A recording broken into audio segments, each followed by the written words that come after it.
One. What's up to our damn it?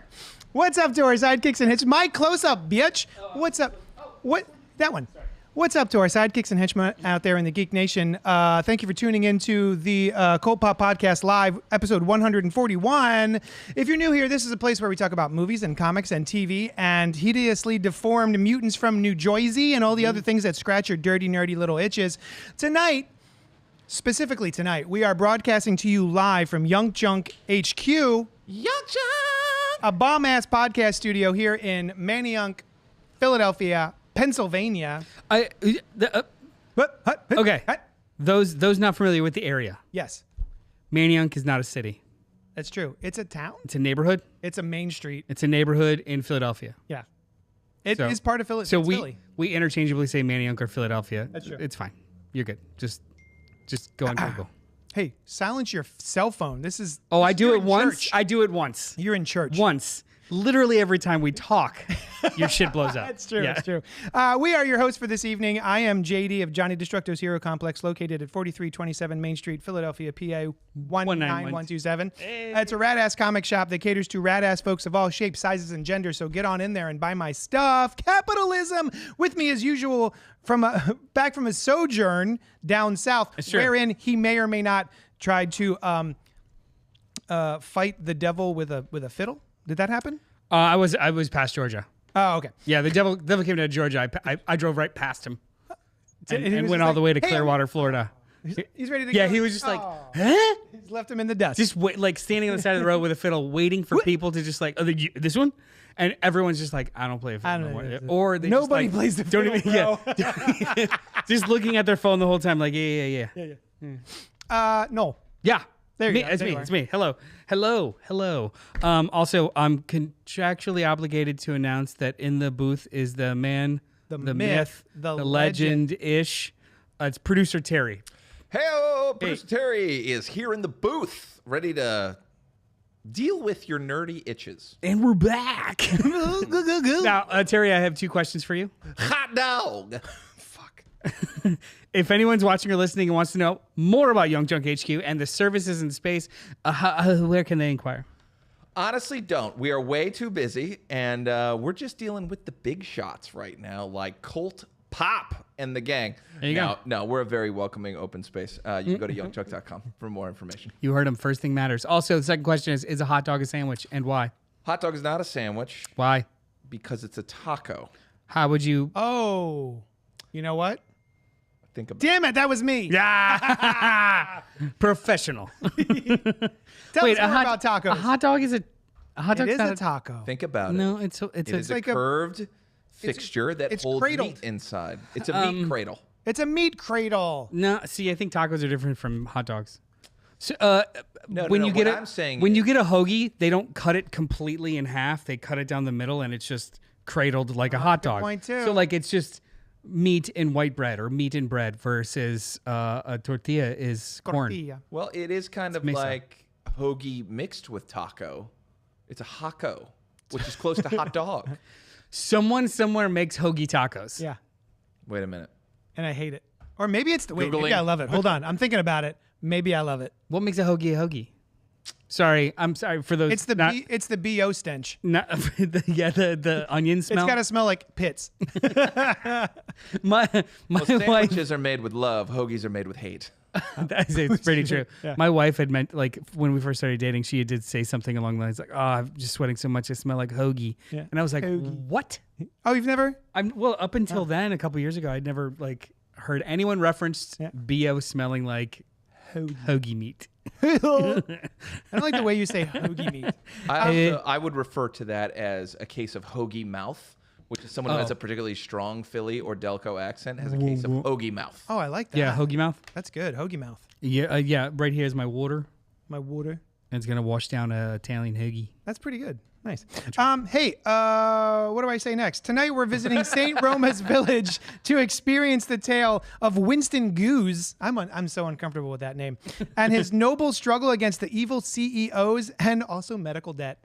Relatable. But before we do that, we're going to talk about what we've been up to this past week in a segment I like to call What's Poppin'.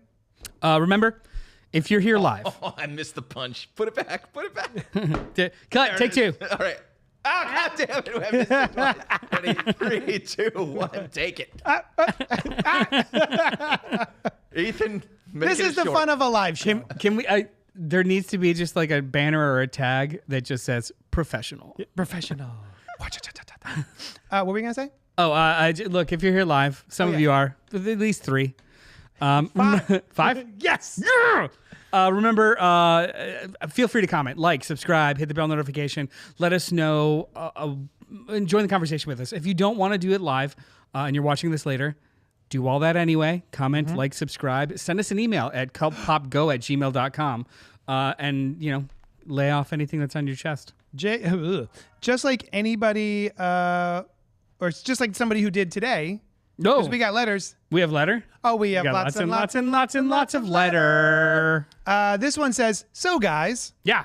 what really scratches your nerdy itch? Is it comics, movies, toys, obscure trivia, or something else entirely? Now, before you know me, I'm a fan of process. I'm a fan of parameters. You do like these things. Like if it is a potentially unwieldy response, I want to create a sandbox that we can play inside of. Wonderful. So that is potentially unwieldy. So how about we rank and then say why your favorite and why your least? Okay. Does that sound cool? You go first. Well, you got to tell me what they are. Okay. Comics, movies, toys, obscure trivia, or something else? Movies, comics,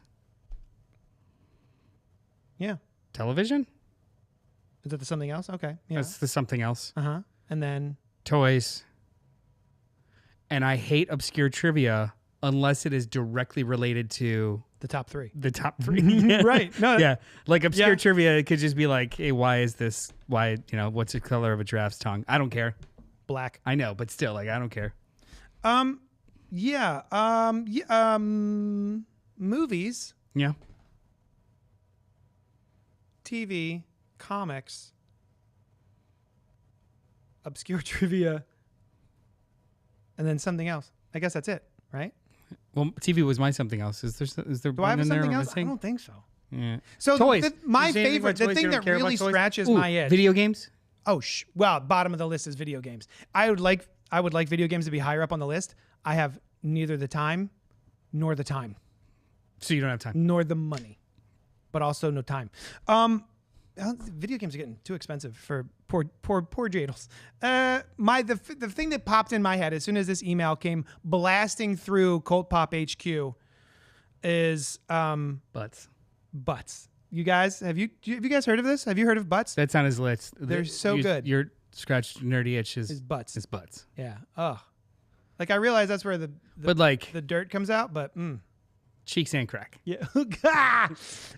Just butts. So anyway, the thing that really scratches my nerdy itch, which I am no longer able to indulge in, is like sleepovers with horror movies.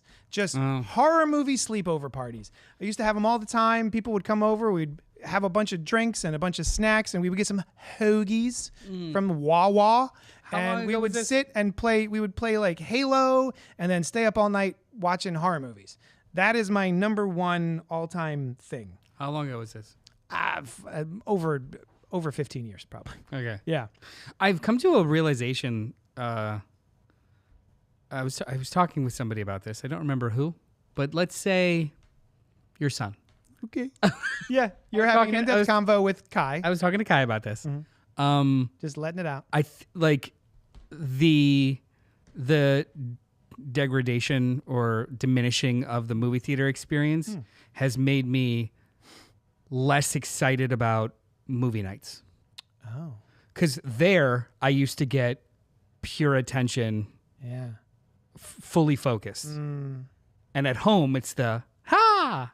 Now I don't get that there, so it's just like everybody just turn off their phones. Are you paying attention? Don't pay attention. What is it? Like? Yeah. There's just nothing but distractions at home now. Yeah. So it's like, I don't know. I think one thing being ruined something else for me. Interesting. Because I get like a little like, Oh, you guys want to watch it together? I would love to watch it with you, but But also shut up. I want to see it first and maybe shut up and. Yeah. We We ready? did have Are a we- movie night. We had a horror movie night. A bunch of us got together at my place specifically to watch Sinners. I have seen it before, so maybe that wouldn't have been a big deal. We were. But I if that think was my at the first end we time. were like, Noel would have hated this Yeah, because we were having fun and like it was the perfect amount of joke.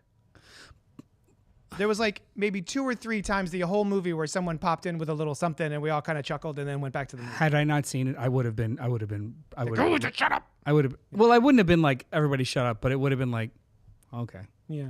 Because if you're watching it with somebody that's already seen it, like they've already thought about that. Maybe they're waiting for that moment, and it might be a great joke, but it removes tension or like I don't think I would do that. Yeah. That's cool. I get it.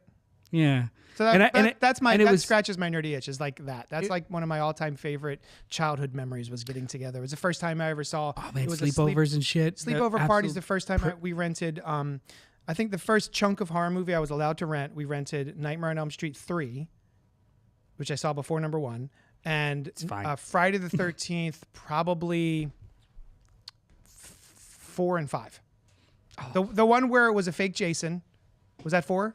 No. It was like the kid with the chocolate bar in the beginning gets axed. So it was 3. And you find out at the very end that's not Jason at all. It was like the guy who worked at the halfway home. New Beginning. Yeah. Right? New Beginning. Yes. Jason Lives is the best. Jason Lives is the best. So that's 6 objectively the or best. 5. Yeah. That's probably 6. That's 5 and 6. Yeah. Yeah, because then 7 Jason lives in is Jason versus Carrie. There you go. 5 and 6 are peak. Yeah. Anyway, anything else? I had a thought and I forgot. Let's all just stare at each other while Noel collects his thoughts. I had a thought about movie nights. I love movie nights. It's just one thing or the other. But I forgot altogether. Let me ask you this, because I'm gonna anyway, if you let me or not. If the movie night was, damn it, you proved me wrong. If the movie night was Toxic Avenger, Sure. right? Sure. You'd probably be down with like some tomfoolery, horseplay. Depends on the people, though. See, that's a specific kind of movie where you have to have people have to be in the right. Yeah. It's not an everybody movie. No. Yeah. I don't know. Yeah, probably. Yeah, probably. That's probably more so than Sinners. No, more so than Sinners. More like things that require attention. Mm-hmm. Yeah. Yeah. Any Troma probably would do fine. Right. That's what I'm thinking. Yeah. Which I've still never seen Romeo and Juliet, which I think we should do. Troma and Juliet. Well, we should That's actually. James Gunn. Actually, we should do Class of Nukem High. Return to Class of Nukem High and return to Class of Nukem High, aka Volume. Is there 2. really a return to return? Yeah. So it's Return amazing. to Class of Nukem High Volume 1. Mm-hmm. Return to Class of Nukem High, aka Volume 2. I love it. That's wonderful. Hey, Yeah. you want to move on to the portion of the show that I like to call "What's Poppin'"? Hey, Noel. What was poppin' for you this week? Well, JD, Yes. couple things. Okay. Couple things. I've been out of town. Mm-hmm. One thing I want to give you. You were blowing past the devil with his fiddle. I got you panquecitos. Pancasitos. These are mini pound cakes. Oh, I love a pound cake. Bimbo. I don't know if you're like Bimbo. Bimbo. yeah. Bimbo. In Florida, everything's a bodega, including Walmart. so I'm very familiar with Bimbo. It's mostly a Hispanic bakery, but they sponsor our soccer team. They sponsor the Philadelphia Union. So a lot of my clothes have Bimbo on them, but you can't buy them anywhere here. But they're great. Is that Spanish for big-chested dummy? Sure. Bimbo. Well, yes. Bimbo. Yes. Bimbo. Try them. Eat them. Do it. Now? Okay. I have a couple of what's I've been poppins. So you go ahead and start enjoying your food while I start talking. I'll be honest. I was a little disappointed because I thought it was like pumpkin flavored something. No, you know what? It's sweet enough. I'm a basic bitch, It's sweet enough. In Also, October, it's not I time yet. only eat pumpkin flavored things. It's not time yet. It's always time. Well, I mean, the official season hasn't started.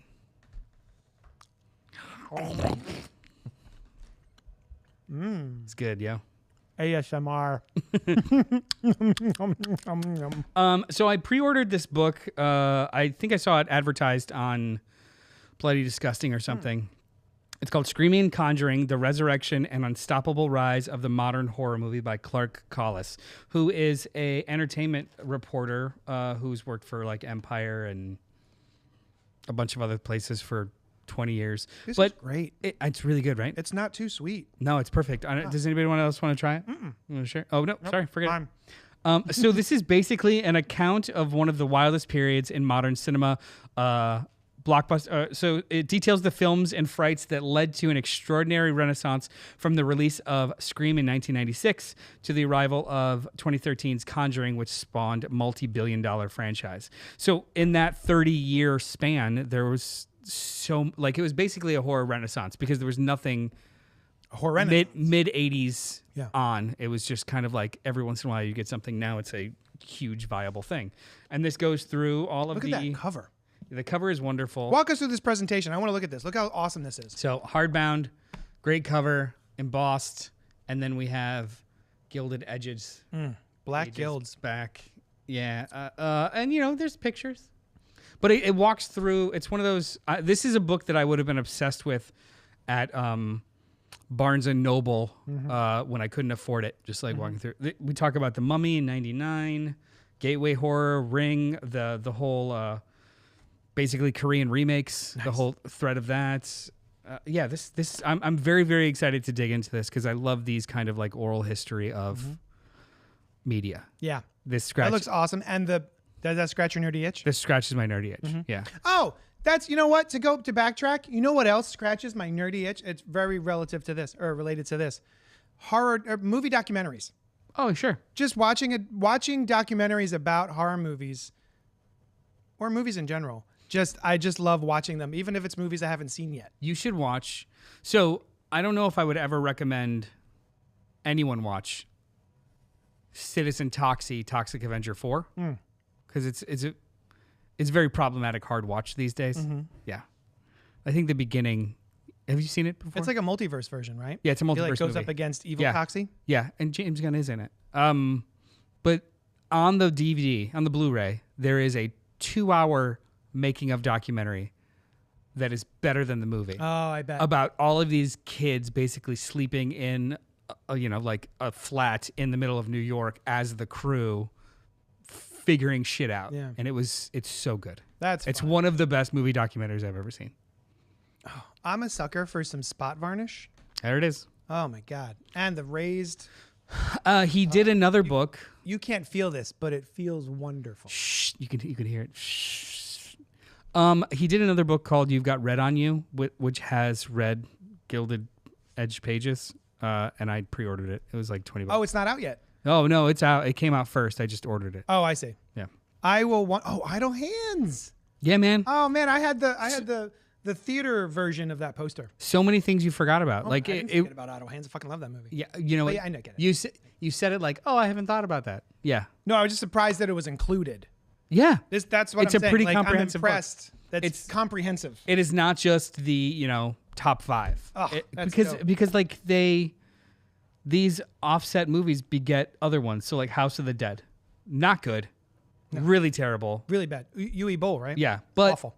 one of the first video game remakes. It was on the zombie thing right after 28 Days. Yeah, this is awesome. I can't wait. I'm 100% going to get that. I'm very, very excited to start reading this. But I don't know if Barnes & Noble carries it, but I'd like to go see. Unfortunately, this version is only available on Amazon. Oh, this one. Only Amazon. cool.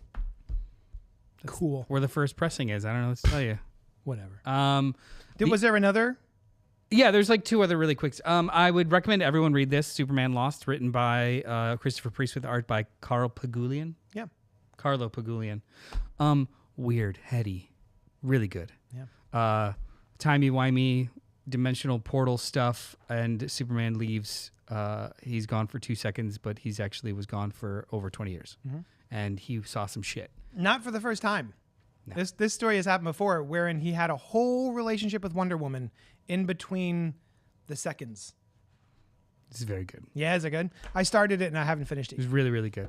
And the last thing I want to talk about is, we had a lot of hotel time. So there was some Netflix documentary watching. Oh. This one kind Was of... it Poop Cruise? No, that's like one of the only ones we haven't watched yet because I just don't care. Yeah. Like everyone... I like to say it though. Poop Cruise? Poop Cruise. Watched Balloon Boy, and that was boring. Yeah. He's not in the balloon, guys. Unknown Number, The High School Catfish, directed by Sky Borgman. Two sophomores in high school start getting unknown texts. Her and the boyfriend. And they're terrible, and they're mean, and they consistently... Time period. 2022? Oh. 2021? Oh. Yeah, Very this recent. was a Okay. couple years ago. Oh, not like... It was like right after COVID. Oh, okay. Yeah.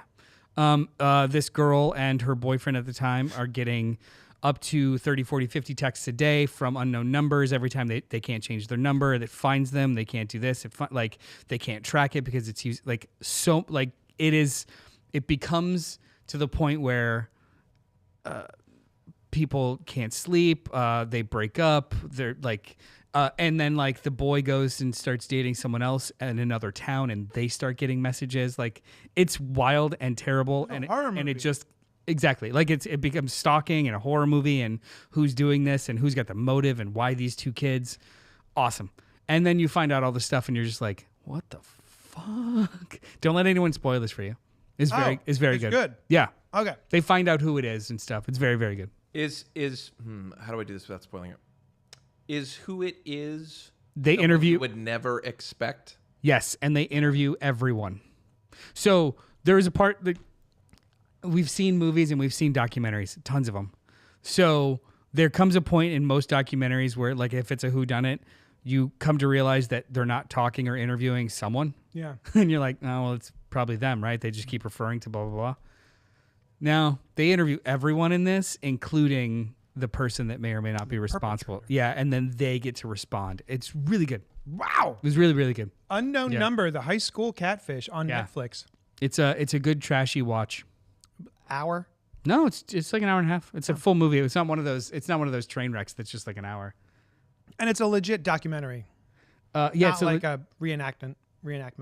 They have a couple of. It's a documentary. It's Right. not. It's not like a movie. It's not a movie. No. Penny Pretzel. Hey, hi. It's called Unknown Number: The High School Catfish. It's on Netflix and it's awesome. Hi, Penny Pretzel in the chat. Get in there. Oh, hi. Were you just responding for her? What? You were like, hi, Penny Pretzel. Hi. Oh, hi. Like, Oh, yeah, that was you're- me giving Penny Pretzel. I was responding for her. Yeah. Did you Don't write eat my that- delicious cake. Did you write that in on your iPad? Yeah. Oh, hi. What's been popping on your face? So my wife and I, there are several things that I am dying to catch. Dude, so good. Your bimbos are delicious. There are certain. Oh, whoa, cool. Thanks for the recommendation. Hi, guys. I only give good recs. Says Penny Pretzel again. All right, so there are multiple things that I would love to catch up on right now. One of those things is called Peacemaker. Yep.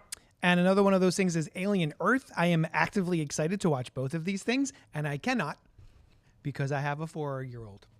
And every time we put on something like that, he's totally fine, paying no mind. And as soon as something terrible happens, he immediately like look and starts being upset, obviously.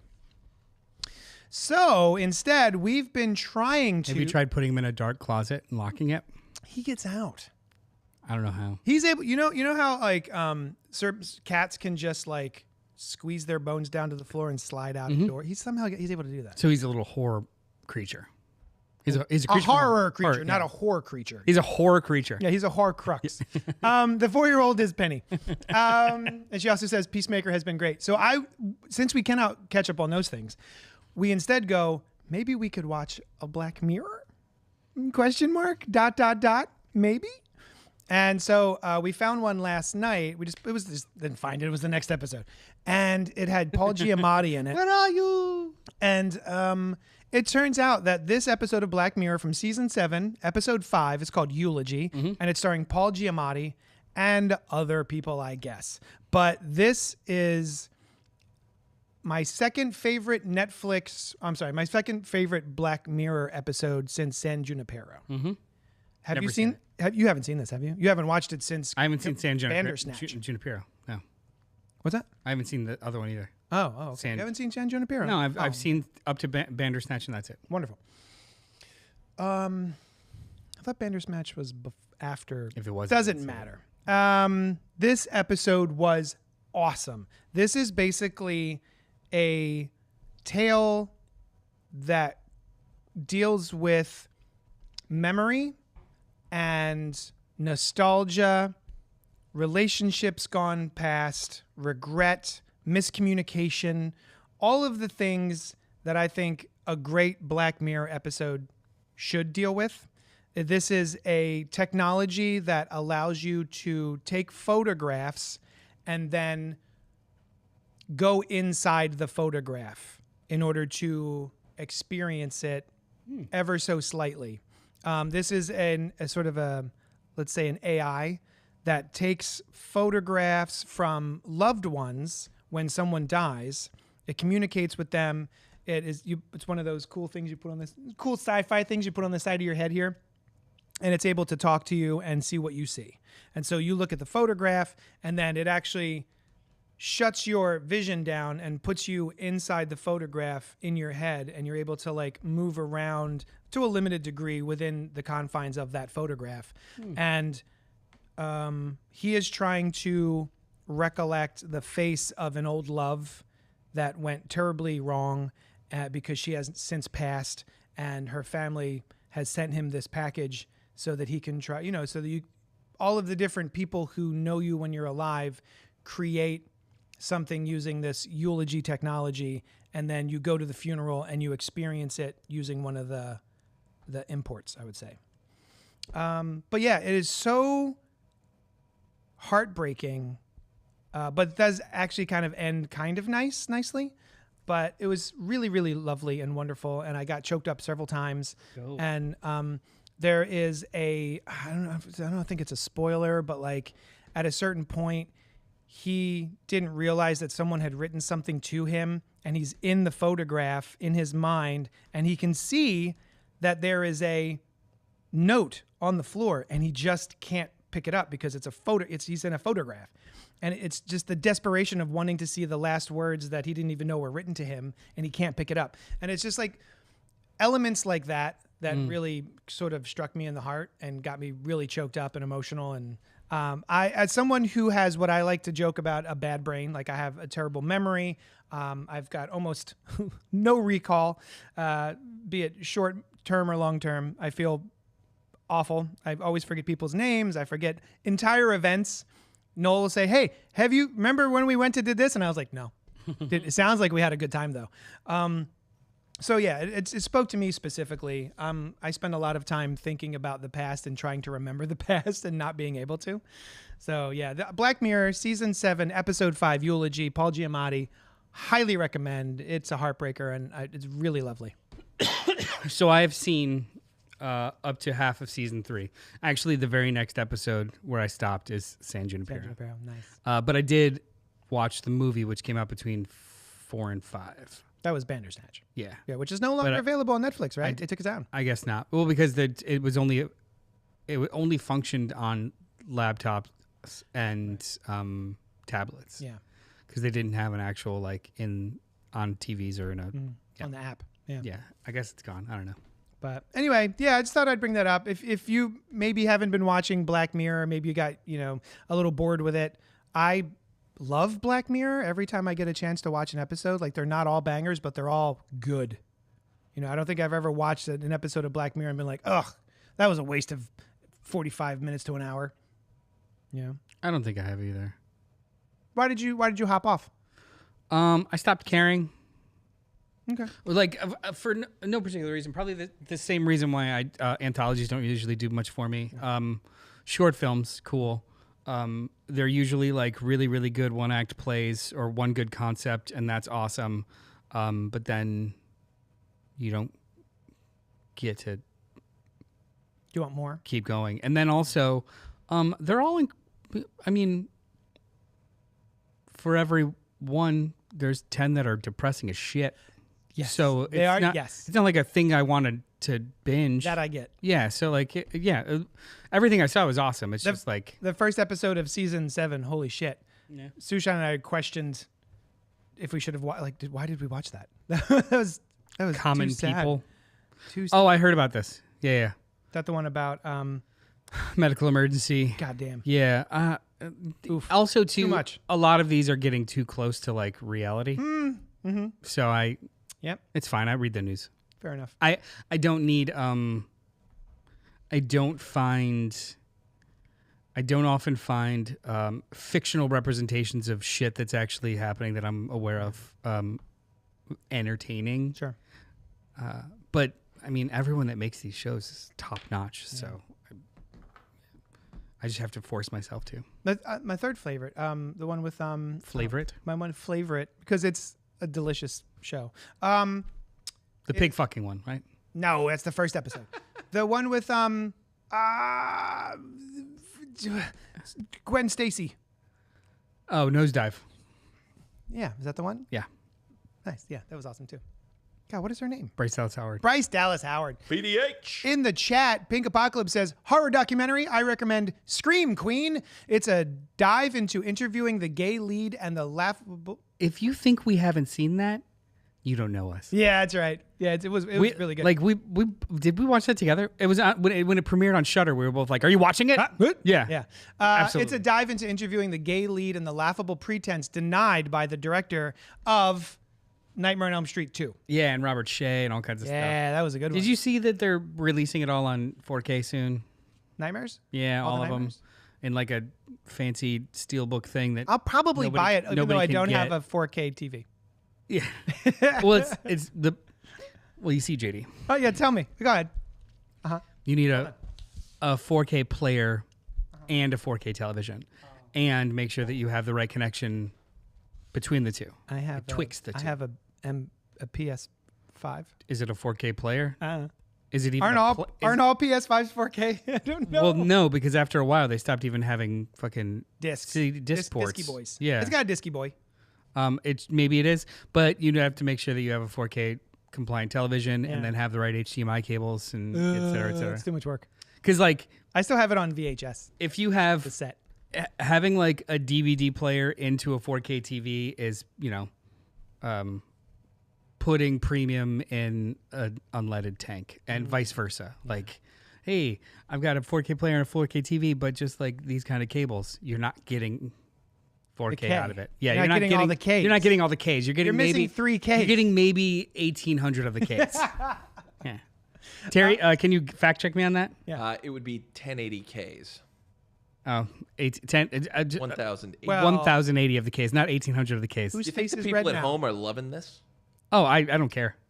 We do this for me. No. That's true. The whole reason I'm even here is for Noel. Yeah. Hey, so that was what was popping with us this week. Let's move on to the Toxic Avengers, written and directed by Macon Blair. I didn't know who that was until I looked him up today, and I was like, oh, it's that guy. Starring Peter Dinklage, Kevin Bacon, Elijah Wood, Taylor Page, Jacob Tremblay, and Julia Davis. A janitor becomes a social outcast when a freak accident at a chemical factory turns him into a mutant. However, he soon uses his newfound superhuman strength to battle slimy criminals and a corrupt CEO. Rotten Tomatoes has it as an 85% with an 83% audience score. Now, Noel, I am going to ask you the question that I always ask, which is, going into this movie, were you excited? What's your experience with Toxie, as he lets me call him, because we're personal friends? Well, I think we've talked about this before on the show. I have a formative experience with Troma films, in particularly the Toxic Avenger 2, which is the worst one. Is it the worst one? Whatever. Yeah, so they were the accessible horror movies. They are still brash, subversive, naughty, and it was perfect for my 11-year-old brain. Yeah. Like, these are things I'm not supposed to watch, and they're goofy and they're slimy, and the ladies are in underwears. Yeah. And people are And there's ripping breasts. ripping arms off of each other and stuff. It's awesome. I remember explicitly. I think it is in part 2, but watching them, staying awake to watch them on USA's Up All Night, hosted by Rhonda Shear and/or Gilbert Gottfried. Nice. Yeah, but I remember explicitly he's fighting the original Toxie. He's fighting Nazis that are Go Toxie. Yeah, he's anti-fascist all the way. He's fighting Nazis in a video store. They held up the video store and they're shooting up boxes and stuff. And of course, there's like actual posters for Toxic Avenger Part 2 in there and stuff. He fights them all, but there's one specific one that he kills, where he turns the TV on and takes their hand and puts it in the VCR, and then on the screen it shows the hand going in and getting eaten up by the gears. That's so dumb. I love it. That's the kind of weird, subversive, like almost Fleischer cartoon-esque bullshit that these movies espouse that I have a special place in my heart. I don't think they're good, Right. but they picked a lane and they just crush it. Yeah. Just crush They're like, it all the way we're down the only car in this lane. It's also like Troma themselves, what is it, like they've been around for 50-something years, have been independent the entire time. No partnerships, no nothing. It's all scrappy. Yeah. And it makes it kind of a little bit special. So I was very excited about this. This movie has been trying to get made for 15 to 20 years. The remake. Well, and also the date on this movie is 2023. Yeah. So Toxic Avenger, 3 original movies, 1984, 1987, 1984, 1987, 1988, and then like 2001. That's Toxic Avenger, the Toxic Avenger Part 2, Toxic Avenger Part 3, The Last Temptation of Toxie, and Citizen Toxie, Toxic Avenger 4. Yeah. Are they all directed by Lloyd Kaufman? Yeah. All of them. 2 and 3 was supposed to be one big movie, and they split it in 2. And this was like in the 80s. Yeah. And that's why they're bad, because they actually just recently took the original script and re-edited it all together as a movie called Mr. Melvin. It was at the Mahoning. Oh, wow. Yeah, I didn't get a chance to go. Pretty But dope. anyway, so they optioned the movie for a remake. It was announced in April 2010. The remake was said to be aiming for a family-friendly PG-13 version, not unlike the animated Toxic Crusaders television show. Of course, this was an animated cartoon as well that had nothing to do with the movies. It was set to be co-written and directed by Steve Pink, who was the dude that did Grosse Point Blank. Oh. Grosse Point Blank, High Fidelity, Hot Tub Time Machine. You know, PG-13 kind of comedy in that time. Yeah. Also in May 2013, Arnold Schwarzenegger was in talks for a role in the film. He eventually dropped out to work on Terminator Genesis. Bad move. In September 2016, reports indicated that Conrad Vernon would direct the film, and Guillermo del Toro's company, Storyscape Entertainment, with Akiva Goldsman, was going to executive produce. They wrote a screenplay, Pink and Daniel, all kinds of stuff. Didn't happen. In December 2018, Legendary Pictures won the rights for the reboot with the original producers Lloyd Kaufman and Michael Hurst of Troma Entertainment, which weren't involved with the remake up until then. They brought them back in, and they hired Macon Blair to write and direct it. Macon Blair he's written a bunch of stuff. His only other feature direct is I Don't Feel at Home in This World Anymore. Yeah. Did you watch that? I did. It's a really weird, fun movie. Yeah. But he's also written 57 Seconds, Small Crimes, The Hold the Dark. He's been an actor in a bunch of stuff. Yeah, I know him from Green Room and Murder Party and Blue Ruin. Yeah, so like all of these guys kind of came up together. I forget who's the name of the director for Blue Jeremy Saulnier. Saulnier, Macon Blair, JT Molnar, all of those guys are kind of like that cohort of filmmakers in the mid 2010s, and they all know each other kind of thing. So he's been around, but he is very, very steeped in Troma. So we're going to actually make a Troma movie. It's not a remake. It is a reimagining of the movie. So principal photography started November 2020. Peter Dinklage came on board to star. Additional cast members filled in. Principal photography started 2021, ended in December of 2021. Oh, no, January of 2022. And the movie was locked and done in early 2023 or late 2022, and it premiered at the Stygius Film Fest or the Fantastic Fest and a couple of other film fests in 2023. Rave reviews. Everyone was into it. Oh. Yeah. Oh. Yeah. 100% on Rotten Tomatoes for like those things. Yeah. But then Legendary Pictures was like, no. Nah, dog. This movie is unreleasable, in quotes. I've heard that many times. It's unreleasable due to the violence and just how gross and weird it is. And they shelved it. So it wasn't until late last year, Cineverse, the company that is responsible for Terrifier? they're not responsible for making Terrifier. They're responsible for Distributing. yes, like actually getting an unrated movie in theaters wide, in partnership with Screenbox and Cineverse and someone else. Bloody Disgusting. Bloody Disgusting. I loved some of the trailers that came up before this movie. I was like, oh my God, I feel like I'm watching a VHS previews. It was like Silent Hill: The Return. Yeah. Return to Silent Hill. And a remake of Silent Night, Deadly Night. Yeah. What? I was like, what? How did I not know this? Yeah. It's coming. I love this little like bespoke weird stuff. Yeah. I thought it was only going to be on Shudder. I actually And it got me in kind of in the right mood to watch Toxie. very excited. They released it this past weekend. It's like a limited release, but it still is in theaters and states. Turns out it was Cities. releasable, bitches. Bitches. Yeah. It didn't make tons of money this weekend. No. But for a tiny as hell movie that was only in like a couple hundred screens that has very limited, even some theaters weren't advertising that they were playing it because the trailer itself is actually pretty gross. Yeah. They would just like, I think it was like Cinemark Theaters has a popcorn bucket, which I want. What? There's a Toxie bucket? Yeah, it's just a toxic waste canister. Oh. Toxic Avenger.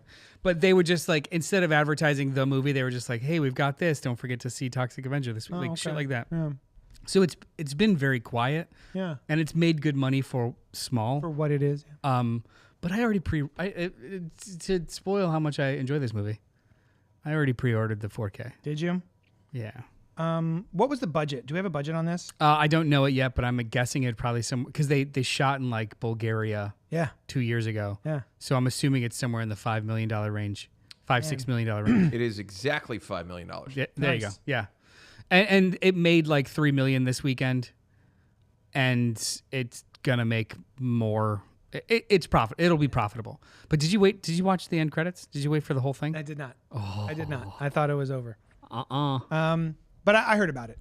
That's good. I heard about it. It was like purposely dumb. Like purposely nothing. But then there was like a whole thing at the end too, like Toxic will return. Oh, nice. Pending box office million. Pending this crypto only. Like it was. Oh, funny. Damn it. No, I missed it.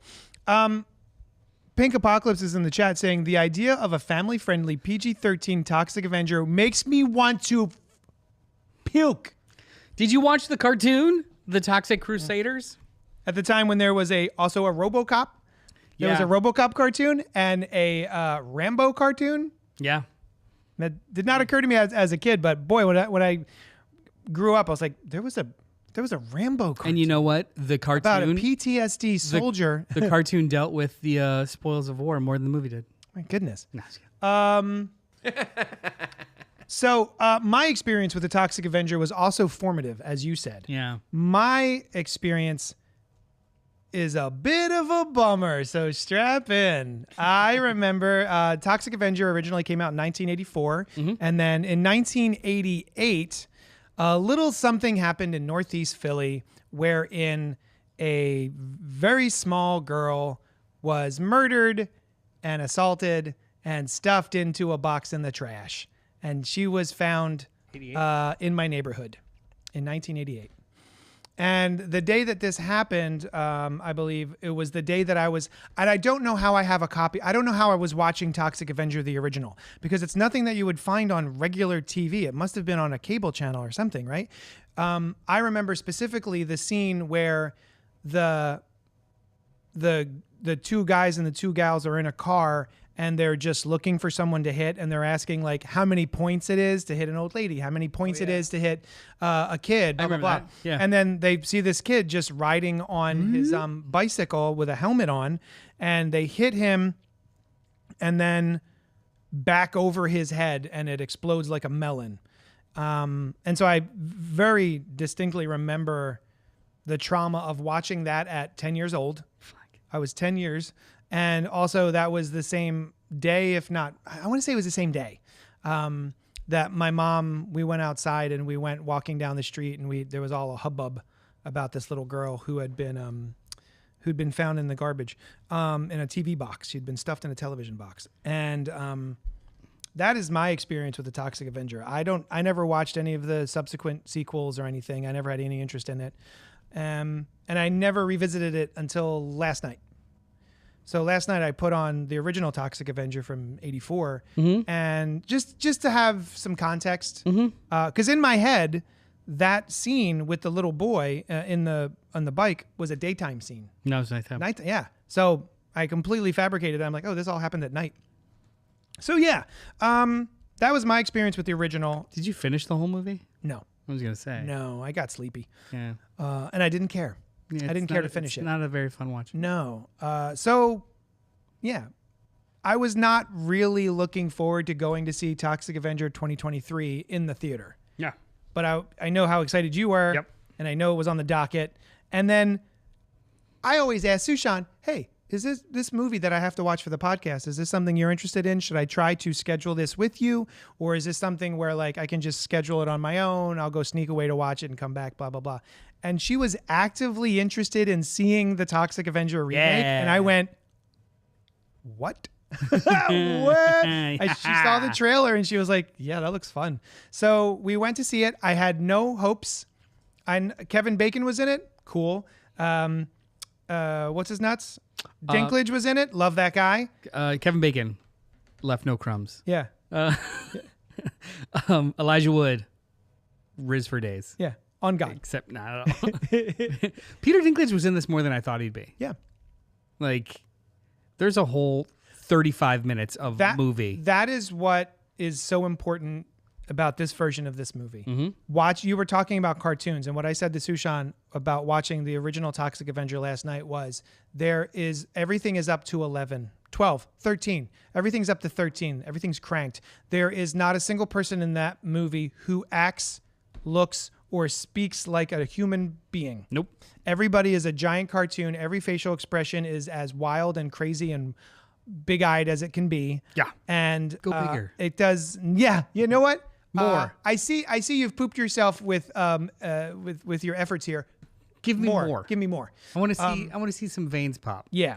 Yeah. So that does not speak to me as someone who likes to watch movies. No, I get that. And what really works here with the remake is the however long, 30, 40 minutes. I looked at my watch. It was a third of the movie was over before he gets shot in the face. Peter Dinklage is acting. He is funny and he's so heartbreaking. He is so good in this role as Winston Goose. Winston Goose. He really sets the stage for giving a shit about this character. The original kid who played, I don't even remember his name. Melvin. Melvin, different name. I could not wait for him to go. But watching Peter Dinklage get up, make breakfast, try to bridge the emotional gap across the breakfast table between him and his wife's son, who she has died. Dead wife's his son. dead wife's son, and trying to be supportive and loving and try to inspire or support his son who wants to do this. What is it? Not dance. It's a movement project. Movement project, yeah. Hoochie crushes at the end. I couldn't believe it. I was emotionally involved in this movie within 5 minutes. Well, there's a couple of really wonderful scenes before any of the craziness even starts. When he's on the phone with the insurance company. Yep.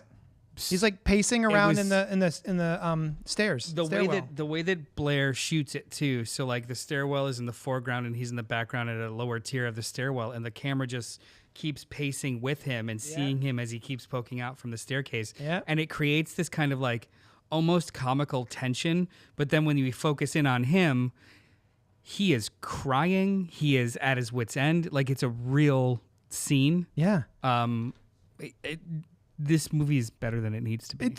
shockingly good. Yeah. Spoiler alert, this movie was awesome. I loved it. I absolutely walked out of loved it. this movie with a grin on my grill. I was there very excited. There was a point in the movie where I thought to myself, yeah, I fucking love this. Do I need to wait till the whole thing's over before I declare? No, I fucking love this. I love it. I just love this. There's so much. There's so much in this movie. Yeah. It's kitchen sink. How do you feel about St. Roma's Village? Not Tromaville. I love that. I kind of want a St. Roma Village t-shirt. With just like the cross, like, or the like slowly worn out other letters. I love the names of the towns or the names of the sections of the city. Oh yeah, Shithead Creek or Yeah. like I can't remember a single one. Chud of them Haven now. is the Haven? bad guy's Yeah. lair. So fun. Let's see. Pink Apocalypse says, I didn't watch cartoons generally. Penny says, I'm convinced I'll check out Toxic Avenger. It's so terribly great. It's incredibly violent. It's disgusting, but it's wonderful. Yeah. How do you feel about I think the movie kind of, it doesn't peak, but it goes full dumb at Miss Meets. Yes. Yeah. Mr. Meets, Miss Meets. Yeah. There is an entire like hostage piece? sequence where the nasty lads, Proud Boys, are so mad about them changing the gender of a fast food mascot Yep. from Mr. Meat to Miss Meat that they take it over and have a whole like hostage because it's situation. gone woke. Yeah. And it's like the MCU. Yeah, You know? it was so funny. So good. And I love the creature effects in this too. I think Toxie looks awesome. Toxie Absolutely is so awesome. fun. He feels a little rubbery to me. The mouth The mouth is a little rough. I feel like he could be a little wetter. Yeah, Yeah, I thought so he could too. be a little wetter. He is so He's a wet, little puppet too coated, puffy and dry. he's too dry. Yeah, agreed. Give me some slimies. Yeah. He's got this great Needs to goo be that comes out of moist. him and stuff. Oh, In between takes, they just need to like yeah. spritz Also, him a little bit. this is such a. I'm so sorry, you guys. He has a bit of his brain poking through, exposed. Man, that should be pulsating.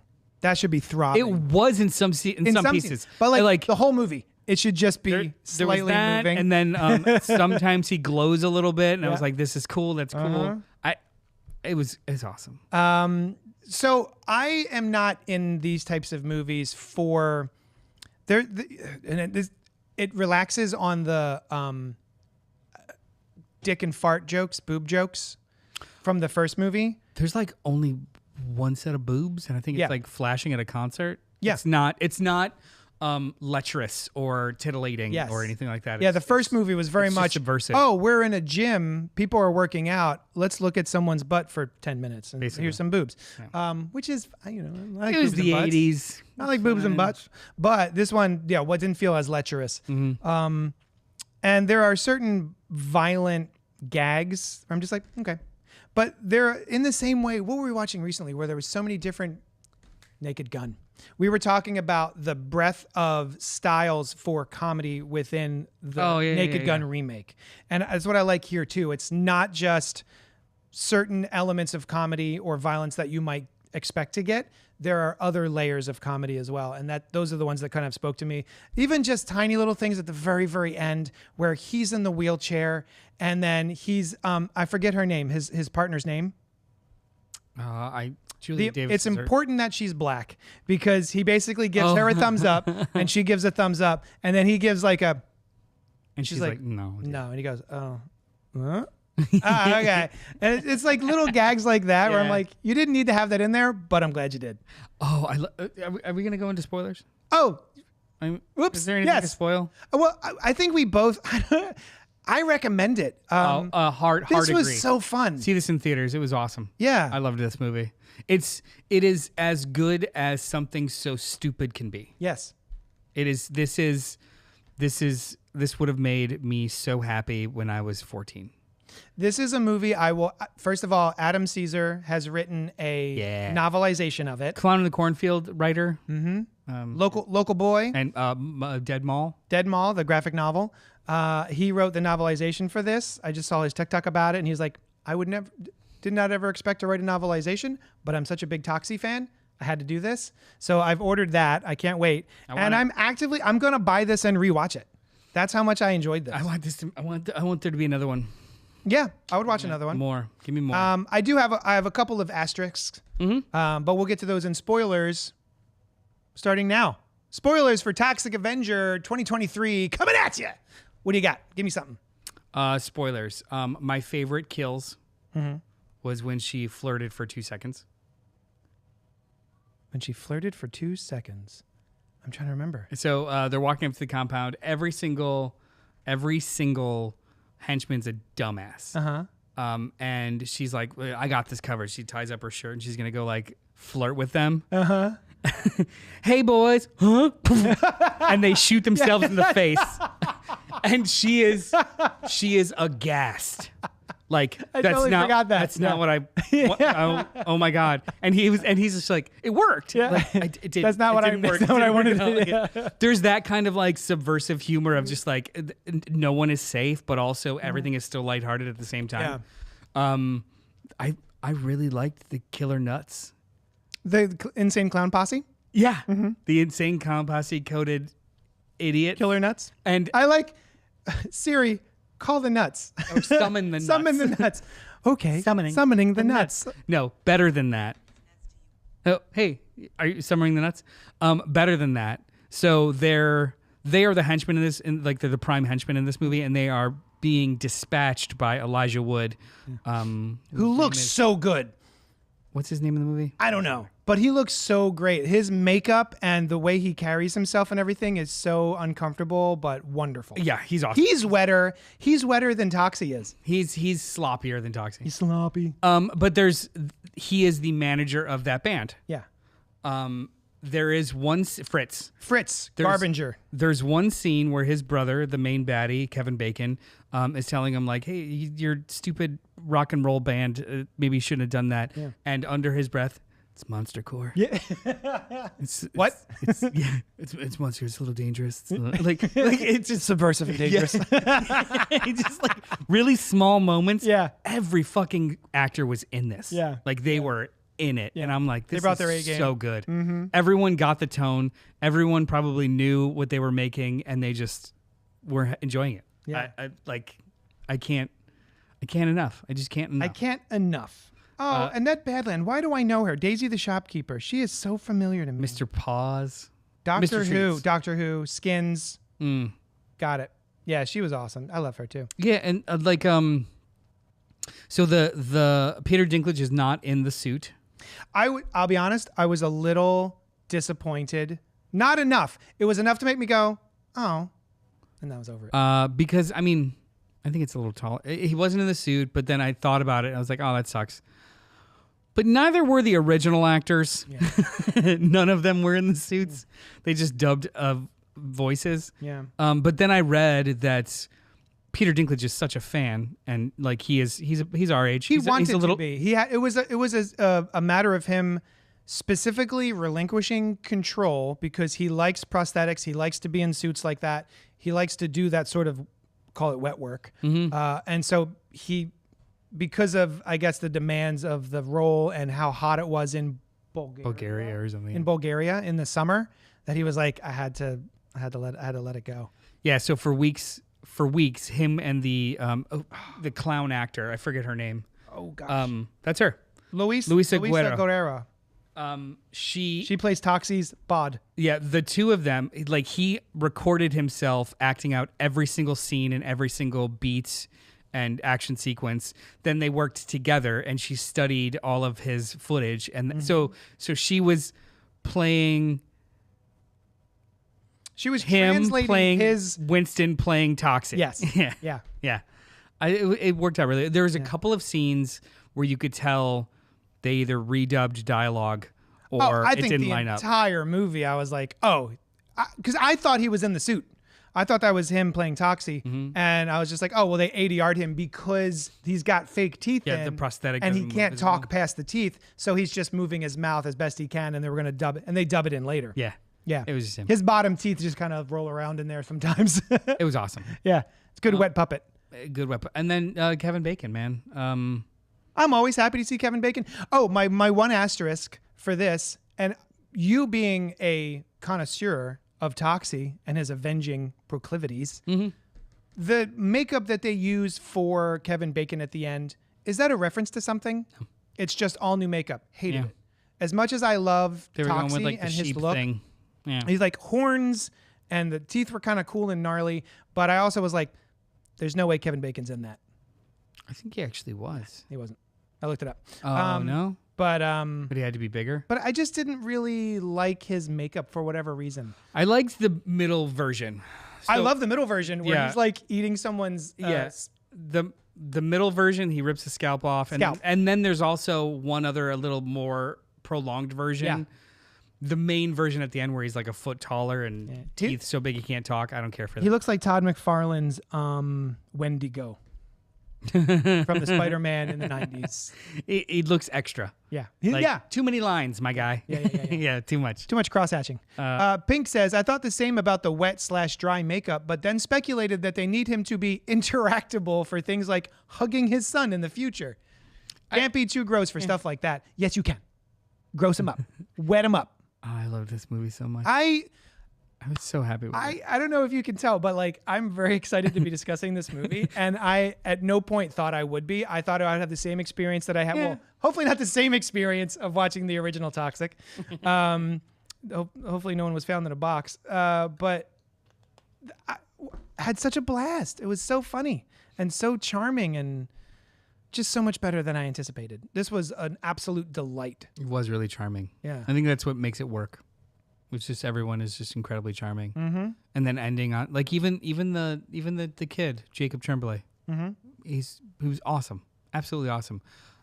He's the boy from I know the name. He's the boy from Dr. Sleep.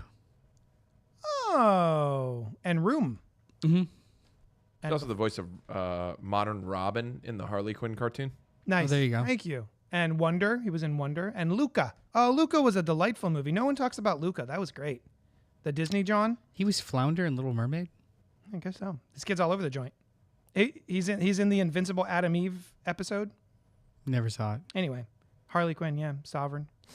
Oh man, anything else you want to say about I just this was so enjoyable. I'm so happy with. I love this so much that I wish I could have the same experience going back and rewatching. Last night, I was like, maybe I missed it. Maybe I just wasn't getting it. Because I was wrapped in trauma. You should turn on the fourth one. Yeah. And see how far you get. Yeah. I'm thinking 12 minutes. Whoa. It is so problematic. I made it like it's like uncomfortable how 30 minutes. It's 2001, so it's time and place. Yeah. Lots of words that aren't used anymore. Lots of premises that aren't used anymore. Also, I believe a time when James Gunn thought it would be hilarious to make pedophile jokes on Twitter. Is that around that same time?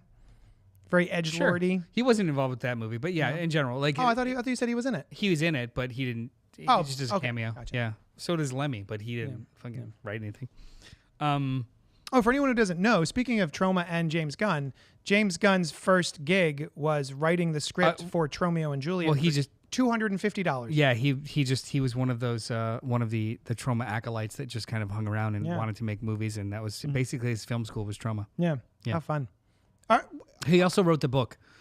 I have his book. He co-wrote it with Lloyd Kaufman. That sounds like it was fun. It was everything I need to learn about filmmaking I learned from the Toxic Avenger. Wow. And it's basically an oral history that he wrote of Lloyd Kaufman. So the two of them it's really cool. I feel like I would enjoy reading that more than I would enjoy watching the old Toxic Avenger or Troma movies. If you had to pick a Troma for someone to watch out here, if let's say they've gone to see the Toxic Avenger remake and they're like, holy shit, Troma, this seems cool. Which one would you tell them to go home and watch, to rent? Do you have any? Probably Return to Nukem High. Okay, nice. Yeah. We should do that for an episode. Return to Nukem High, maybe Terra Firma. I've never even heard of Terra Firma. But thinking about that now, that's pretty problematic too. It's got, I think it used. Spoiler alert: they're probably all a little problematic. Well, like I think that's like late '90s. They used the trans killer trope. Oh, I see. So like the main baddie. The original, the Toxic Avenger that I just watched last night. The original had some N slurs in it, N words. Yeah. Like, whoa, Well, the part 4 is like the whole opening sequence is bad guys taking hostage an entire classroom of mentally handicapped kids, and they're all just like teenagers doing like for fun, like for hilarity. What do you mean? Is it played for fun for comedy? Is it played as comedy? Sure. Yeah. I mean, they're not real kids. They're all like just like 25-year-old PAs playing kids. Gotcha. But it's every single high school joke about the mentally handicapped. Yeah, that's what I figured. It's great. Okay. Yeah. And And then they blow them up. I didn't know if there was anything. But it does have one of my favorite lines of all time in Toxic Avenger 4. Oh, okay. The main kid who survives and is a part of the movie the whole time, he's a rebel. Mm-hmm. His name is Rico, I think. Sure. Rico the Rebel R-word. Oh, okay. Yeah. Got it. But he says at one point in the movie, he doesn't know how to describe a headache. And he says, "You are giving me a stomach ache in my brain." And for cute. some reason, I like that is that. the absolute best line Yeah. I've ever heard in my entire life. You're giving me a stomach ache in my brain. That's wonderful. Because all I know is stomach aches. Yeah. Mm. Oh, this was a nice little something I noticed last night. And it's actually here in the notes. Better. What is it? Body Talk Health, Yeah. which is the song that's playing in the beginning of the original Toxic Avenger. Oh, really? It's a song called Body Talk. Oh, that's cool. Make your body talk. Yeah. Which I thought that was really fun. There's a lot of little. Oh, I forgot about Sergeant Kabuki Man. Yeah, Sergeant Kabuki Man's fun. Wow. Also awful. So I saw Can't Be Too Gross. I saw the 4th one for the first time a few days ago. The big thing I had to actively wave away with my experimental Gen X armor was the mistaken identity sexual assault. Yeah. Everything else otherwise just felt like a first 3 dialed up higher. Yeah. Mistaken identity sexual assault. Remind me, Pink. I haven't Mistaken. watched it. If I had to assume, mistaken identity sexual assault is the scene from Revenge of the Nerds. That is where he's wearing like a Darth Vader helmet and she thinks she's having sex with her she's talking boyfriend. about part 4, which I don't remember that happening in part 4. Oh, I'm sorry. I thought you were asking. Oh, no, I understand what the context of something Gotcha. like that is. I just don't remember it happening in part 4. For anyone who didn't know, that's what we're referring. Yeah. All right. Should we? Is that it? Do we do it? We're in a Toxicance, so this movie's great. The comics are actually pretty dope. Are they? Yeah. Right now, there's like Toxie team up. In the first episode, he teams up with Jesus. Jesus Christ. And then in the next one, Dragonfly. Well, it's more. So there's an actual Toxic Avenger book. Yeah. That's by Boris Kit. It's very good. They're doing a Toxic Crusaders miniseries by the same writers, and then Toxie team up. So it's 3 ongoings for Atahoy, and they're all solid. What is the flavor of the Toxic Avenger comic books? Is it ultra violence, blood, gore, boobs? No. What are we doing? It's very friendly. It's modern times. It's a little bit more subversive. It's a bunch of teenagers that are exposed and stuff. So he's not just he's him. a kid. He's maybe like a 14, 15-year-old kid that becomes this big crazy thing in this town. Okay. Yeah, so Maybe it's I'll different. give it a shot. It's different. I am 100% excited to read the Adam Caesar Oh yeah, me too. I like novelization. I'm a sucker ordered for 'em already. novelization. Anyway, if anyone out there has any leads on original Nightmare on Elm Street or Friday the 13th novelizations, let me know because I can't find them. They're very That's expensive. right. Fake Toxie having sex with real Toxie's blind wife. And then also there's like a whole birth. Isn't there a battle between bad Toxie and good Toxie inside of her womb? Come on. Isn't that a thing? Yeah, these movies are stupid. Okay. I love them. Cool. Yeah. All right. We did. Oh, what's next week? Do we know what we're doing? I don't remember. Me neither. Let us know what you want us to. Hey, your streams are so good. Cool. Yeah, I know Thanks. Thank you. Do we have a schedule? It's every Wednesday night at 8 o'clock. And then also Fresh Floppies is every Thursday morning at 9 a.m., hopefully. And be sure to catch our fun co-hosts. Jeremy. No. Oh, I mean, that one Alice. too. Alice, Inside the Morgue drops every Yeah. Wednesdays. yeah. Also Inside here at the Young Morgue. Drunk. Awesome. Alice was not able to join us. I wish she had joined us to go see this. Oh, we're going to make her watch this. So good. I'll go see it again with her. We're going to make her watch this. I gotta order the movie. Anyway, thanks so much for hanging out with us. You can email us at cultpopgo@gmail.com. Pink Apocalypse, thanks for being in the chat and hanging out with us. We always love seeing you and chatting with you. And also Penny Pretzel, but I don't know if she's still there. We did it. Do. Did it. See you guys next time. All right, love you guys. Bye. Mwah. Dunzo.